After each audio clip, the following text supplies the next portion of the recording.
Halo sahabat YouTube semua, berjumpa kembali ya di video saya. Kali ini saya pengen ngebahas tentang penyebab susah tidur malam saat hamil muda dan bagaimana tuh cara mengatasinya. Nah, ini kerap sekali ya ibu hamil itu mengalami susah tidur.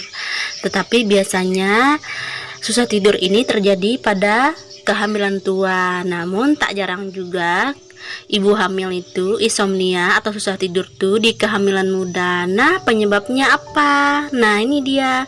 Banyak sekali ya faktor penyebabnya, terutama yaitu karena perubahan fisik dan mental selama kehamilan yang sangat drastis ya. Karena itu bisa memicu juga ya susah tidur. Nah, sangat banyak sekali ya berbagai alasannya mengapa susah tidur, dan yang pertama yaitu sering dibilang orang tuh karena peningkatan hormon progesteron. Nah, hormon progesteron ini bisa loh memicu susah tidur pada kehamilan muda terutama ya ini ya. Nah, karena hormon progesteron dalam tubuh selama kehamilan meningkat, ini sebenarnya berguna untuk menjaga kehamilan. Namun kondisi ini terkadang membuat ibu hamil di trimester awal mengalami kelelahan di siang hari dan kesulitan menjaga waktu tidur pada malam harinya, seperti sering terbangun dan sulit lagi tidur. Nah, itu sebenarnya ya dipengaruhi oleh hormon juga ya. Nah, sehingga saking kurangnya tidur menyebabkan rasa lemas yang dirasakan di keesok harinya. Jadi terasa capek ya gara-gara terasa kurang tidur. Itu ya yang pertama, dipengaruhi oleh hormon. Nah, yang kedua itu biasa perubahan fisik ya yang mengganggu. Nah, perubahan fisik ini yang seperti apa, Bun? Nah, perubahan fisik contohnya seperti payudara selama hamil biasanya akan membesar ya. Nah, kalau disentuh biasanya agak nyeri. Nah, ini bisa ya, salah satu bisa menyebabkan kita tuh susah untuk tidur karena sakit ya, seperti itu ya. Misalnya tidur tengkurap juga sakit. Oleh karena itu penting untuk menyesuaikan posisi tidur saat hamil muda agar ibu hamil tidak mengalami gangguan tidur. Nah, ini sudah pernah saya bahas ya di video yang sudah saya upload 2 hari yang lalu, udah pernah saya bahas. Nanti bunda-bunda bisa ngeliat ya, bisa videonya yang mengenai posisi tidur. Nah, yang ketiga yaitu mual. Nah, mual ini sangat sering mengganggu ya, Bun, sangat menjengkelkan ya. Keluhan mual saat hamil muda seringkali dialami sepanjang hari ya, Bun. Termasuk saat malam hari, rasa mual biasanya disertai dengan muntah. Sehingga bunda-bunda semua susah tidur malam atau terbangun lebih cepat dari jadwal tidurnya. Nah, ini ya biasa ya, kadang bangun tidur pagi-pagi langsung mual, jadi kita tuh tidurnya nggak nyenyak gitu ya, terganggu. Nah, yang keempat, sering buang air kecil atau kencing. Nah, ini sangat menjengkelkan sekali ya. Nah, ketika kita hamil, hormon progesteron dapat mempengaruhi juga loh kelenturan otot dinding organ saat berkemih. Nah, ini juga dipengaruhi juga ya dari hormon yang tadi ya.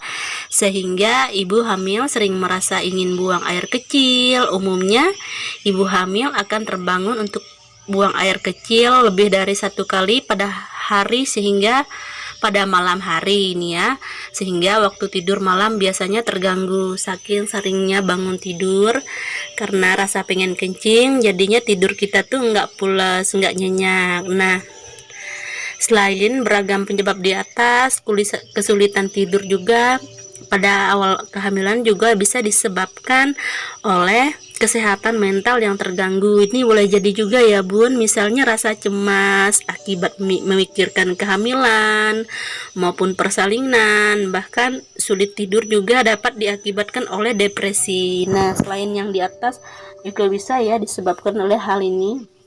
Nah, sekarang bagaimana nih, Bun, cara mengatasinya? Nah, cara mengatasinya ini ibu hamil yang pertama itu perbaiki posisi tidur. Nah, ini juga pernah saya bahas ya. Silakan bunda-bunda pakai posisi tidur yang dianjurkan oleh kesehatan dari tenaga kesehatan atau dari dokter atau bidan terdekatnya. Bagaimana posisi tidur yang baik selama kehamilan. Nah, di situ ya, posisi tidur ini sangat mempengaruhi loh untuk beristirahat, untuk tidur, sehingga bagaimana kita mendapatkan tidur yang nyenyak, tidur yang nyaman. Nah, yang kedua caranya meluangkan waktu untuk tidur siang. Nah, ini sangat penting sekali ya Bun. Usahakan ya untuk meluangkan waktu tidur siangnya setidaknya 20 menit ya. Setidaknya tidur siang tidak hanya bisa menggantikan waktu tidur malam yang kurang, tetapi juga bisa mengurangi rasa lelah dan meningkatkan suasana hati. Nah, tidur siang ini sangat penting juga ya Bun. Diusahakan ya meluangkan waktunya. Nah, setelah itu mencukupi kebutuhan cairan. Nih, ini penting sekali nih. Mencukupi kebutuhan cairan tubuh dengan minum air putih pada pagi dan siang hari.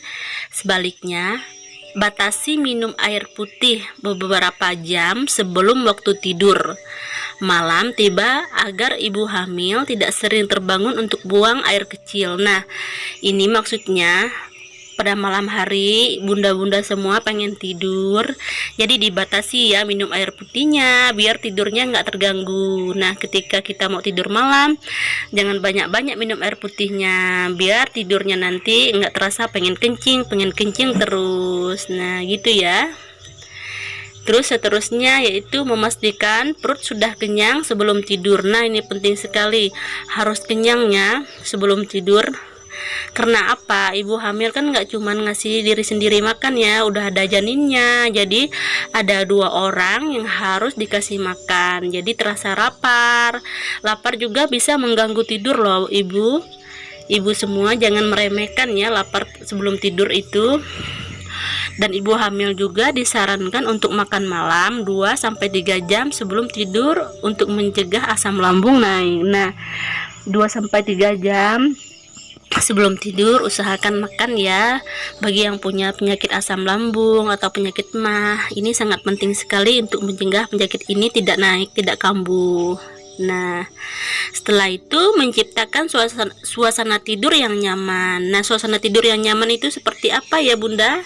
Nah, ini dia, ciptakanlah kamar ibu-ibu yang nyaman agar ibu hamil dapat tertidur lelap dan tidak mudah terbangun. Misalnya ibu hamil juga bisa meredupkan lampu kamar, mematikan TV, menjauhkan diri dari gadget. Nah, sebenarnya susah tidur malam saat hamil muda itu tergolong wajar juga ya Bun. Namun jika gangguan tidur terjadi berlarut-larut hingga mengganggu aktivitas ibu hamil sehari-hari, jangan ragu ya Bun berkonsultasi dengan dokter agar dapat ditangani secara tepat. Nah, itu ya tip-tip dari saya ya. Mudah-mudahan tip ini bermanfaat untuk menambah wawasan ibu hamil. Jika ada yang belum mengerti, silahkan ya tulis komentar di bawah. Nanti saya akan jawab satu persatu semampu saya. Sekian dan terima kasih.